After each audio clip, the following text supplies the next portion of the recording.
What's the meaning of backcourt?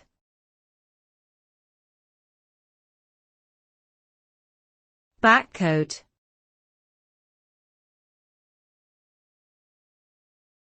Backcourt.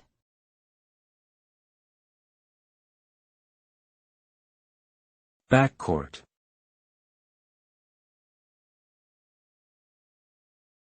Backcourt.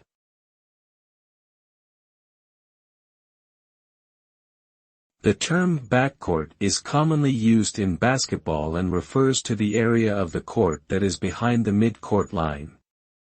This area is typically where the team's guards play and is thought to be an essential component of creating plays, passing, and moving the ball forward towards the basket.